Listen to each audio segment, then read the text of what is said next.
有冇聽過精緻窮呢3個字？我睇過一本書裏面嘅研究，佢係咁講嘅：千祈唔好再笑啲後生仔精緻窮，話佢哋識買 iPhone 唔識儲錢。其實呢個係一個絕望嘅求生功能。我睇嗰本書裏面講過，喺諾貝爾經濟學家發現，越窮嘅人佢哋越肯花錢喺買電視去食好嘢裏面。點解？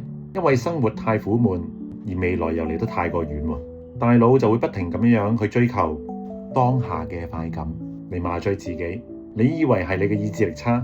唔係，其實係你個腦裏邊時間矛盾去呃緊你，叫你放棄治療。